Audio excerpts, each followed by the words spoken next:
ഇതിൽ പ്രധാനമായിട്ടും 4 ചേമ്പേഴ്സാണ്. 2 ഏട്രിയയും 2 വെൻട്രിക്കിളും. അതിൽ ലെഫ്റ്റ് സൈഡും ഉണ്ട്, റൈറ്റ് സൈഡും ഉണ്ട്.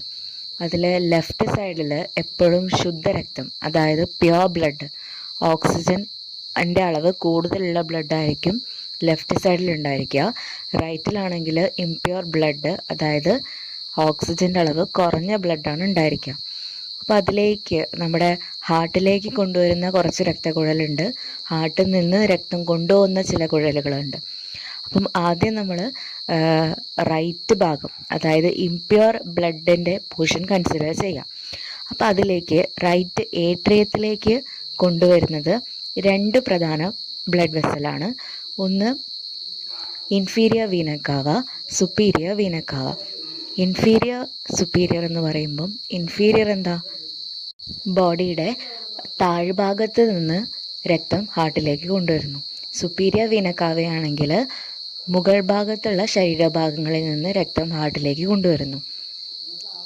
ഇത് രണ്ടും എത്തുന്നത് റൈറ്റ് ഏട്രിയത്തിലേക്കാണ്.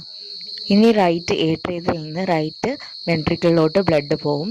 എന്നിട്ട് റൈറ്റ് വെൻട്രിക്കിളിൽ നിന്ന്, ഇത് ഓക്സിജൻ ഇല്ലാത്ത രക്തമാണ്, അപ്പോൾ അത് ഓക്സിജൻ കയറ്റാൻ വേണ്ടിയിട്ട് ലങ്സിലേക്ക് കൊണ്ടുപോകണം.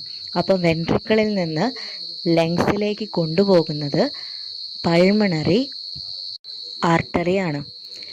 എന്നാൽ അത് ലങ്സിൽ കൊണ്ടുപോയി ബ്ലഡൊക്കെ നിറച്ച് ഓക്സിജനൊക്കെ നിറച്ച് തിരിച്ച് പൾമണറി വെയിൻ വഴി എന്ത് ചെയ്യും, ലെഫ്റ്റ് ഏട്രിയത്തിൽ വന്നെത്തും.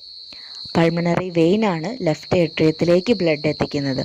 ഇനി ലെഫ്റ്റ് ഏട്രിയത്തിൽ നിന്ന് ലെഫ്റ്റ് വെൻട്രിക്കിളിലോട്ട് ബ്ലഡ് വരികയും ലെഫ്റ്റ് വെൻട്രിക്കിളിൽ നിന്ന് അയോട്ട വഴിയാണ് നമ്മുടെ എല്ലാ ശരീരഭാഗങ്ങളിലേക്കും രക്തം എത്തുന്നത്.